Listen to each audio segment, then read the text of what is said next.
दोस्तों नमस्कार। आप सभी का बहुत बहुत स्वागत है कक्षा 12 वाले विद्यार्थियों का। समाज शास्त्र के मोस्ट इम्पोर्टेंट प्रश्न में आप लोगों को बता रहा हूँ।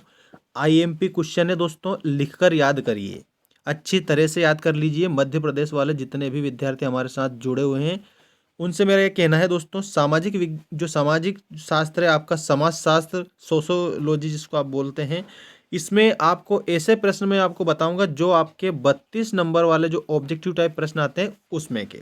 तो आइए स्टार्ट करते हैं बिना देर किए पहले प्रश्न से। देखिए आप, पहला प्रश्न आपकी स्क्रीन के सामने आ चुका है। भारत में पहली राष्ट्रीय जनसंख्या नीति किस सन में घोषित की गई थी? तो इसमें आपको याद रखना है सन 1976 में, 1976 में। और इसके बाद में दूसरा प्रश्न देखिए, दूसरा प्रश्न इस प्रकार है, किसने कहा कि जाति एक बंद वर्ग है? तो आपको वहां पर याद रखना है डॉक्टर D.N. मजूमदार ने बोला था। ठीक, इसका correct answer option number A आएगा। अगला देखिए, निम्नांकित में सामाजिक आंदोलन के अंतर्गत नहीं आएगा। सामाजिक आंदोलन के अंतर्गत क्या नहीं आएगा? तो किसान आंदोलन सामाजिक आंदोलन के अंतर्गत नहीं आएगा। इसके बाद में नेक्स्ट क्वेश्चन देखिए, नेक्स्ट क्वेश्चन आपका इस प्रकार है, औद्योगिकरण का सामाजिक प्रभाव है। क्या प्रभाव है? सामाजिक प्रभाव।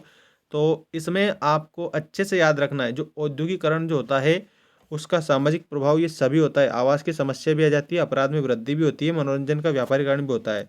तो इसका करेक्ट आंसर होगा ये सभी। अगला देखिए, संस्कृतिकरण की अवधारणा किस विद्वान ने दी थी? तो संस्कृतिकरण की जो अवधारणा देने वाले विद्वान थे वो थे M.N. श्रीनिवास। ठीक, तो करेक्ट आंसर बी ऑप्शन। इसके बाद में हरित क्रांति के कारण उत्पादन में वृद्धि हुई है। किसके उत्पादन में वृद्धि हुई है हरित क्रांति के कारण? तो गेहूं के उत्पादन में वृद्धि हुई है। इसके बाद में आप रिक्त स्थान देखिए, पहला रिक्त स्थान भारत में जनसंख्या वितरण में है, क्या है? तो आप लिखेंगे विषमता है। ठीक है, विषमता लिखेंगे। और इसके बाद में संयुक्त परिवार की संरचना में सर्वोच्च स्थान का होता है, किसका होता है? तो इसमें आप लिखेंगे कर्ता। ठीक है, और इसके बाद में शोधकर्ता का पहला कार्य समस्या का क्या है? तो यहाँ पर आप लिखेंगे चुनाव। शोधकर्ता जो होता है वो सबसे पहले समस्या का चुनाव करता है। और इसके बाद में नगरीकरण ने शिक्षा का किया है, क्या किया है? तो आप लिखेंगे प्रसार किया है। ठीक है, प्रसार। भारत में जमींदारी उन्मूलन अधिनियम वर्ष में पारित हुआ? तो आपको यहाँ पर 1951 लिखना है, 1951 में जमींदारी उन्मूलन अधिनियम 1951, 1951। इसके बाद में अगला देखिए, नर्मदा आंदोलन में महत्वपूर्ण भूमिका निभाने वाली महिला का नाम क्या है? तो मेधा पाटकर नर्मदा आंदोलन में महत्वपूर्ण भूमिका निभाने वाली महिला है। सत्य असत्य लिखिए, उसमें देखिए शिक्षा संस्कृति के हस्तांतरण में सहायक होती है। तो इसमें आप क्या लिखेंगे? इसमें आप लिखेंगे सत्य। ठीक है, और इसके बाद में अगले जो सत्य असत्य है वो आपके इस प्रकार हैं। देखिए सर्वप्रथम आपको इसमें सेकंड में ध्यान देना है, जाति की सदस्यता के साथ विवाह संबंधी कठोर नियम शामिल नहीं होते हैं। तो ये क्या है? ये असत्य है।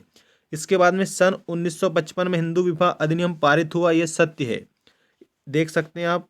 इसके बाद में समाजीकरण की प्रक्रिया काफी लंबी एवं विस्तृत होती है, ये बिल्कुल सत्य है। ठीक है, इसके बाद में जमींदारी व्यवस्था में किसान ही भूमि का मालिक होता है, ये असत्य है। किसान भूमि का मालिक नहीं, जमींदार भूमि का मालिक होता है। इसके बाद नेक्स्ट देखिए, सामाजिक आंदोलन किसी विशिष्ट उद्देश्य की ओर निर्देशित नहीं होते हैं, ये असत्य है। तो ये आपके पूरे सत्य असत्य मैंने आपको बता दिए हैं।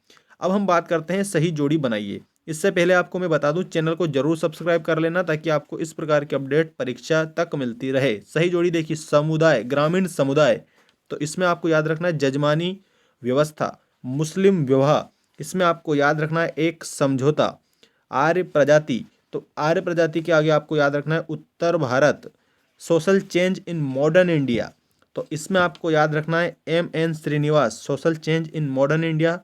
M.N. श्रीनिवास के बाद में थियोसॉफिकल सोसाइटी, तो इसमें आपको याद रखना है श्रीमती एनी बेसेंट। और उसके बाद में वैश्वीकरण, तो इसमें आपको याद रखना है सार्वभौमिकता। तो ये आप लोगों की सही जोड़ी कंप्लीट हो जाती है, और अच्छे से आप इस सही जोड़ी को याद कर लीजिए, स्क्रीनशॉट लेकर भी इसको कंप्लीट कर सकते हैं। अब सही जोड़ी के बाद में हम एक शब्द या एक वाक्य में उत्तर दीजिए वाले प्रश्नों को कंप्लीट करेंगे। अच्छे से आपको एक एक क्वेश्चनों को याद कर लेना है। चलिए सबसे पहला देखिए, उपनिवेशवाद के शत्रु का क्या नाम है?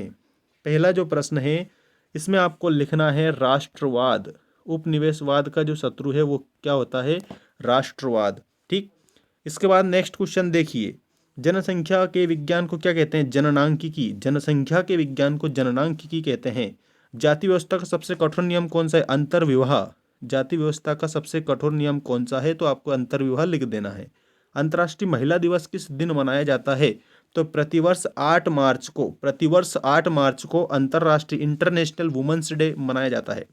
इसके बाद में अगला देखिए, राष्ट्रीय एकता में सर्व प्रमुख बाधक तत्व क्या है? भाषावाद एवं क्षेत्रवाद। ठीक है, भाषावाद और जो क्षेत्रवाद होते हैं ये किस में बाधक है? राष्ट्रीय एकता में। इसके बाद में आधुनिकीकरण का संबंध भारत में सांस्कृतिक परिवर्तन से अथवा संरचनात्मक परिवर्तन से। तो इसका करेक्ट आंसर आपको याद रखना है सांस्कृतिक परिवर्तन। सांस्कृतिक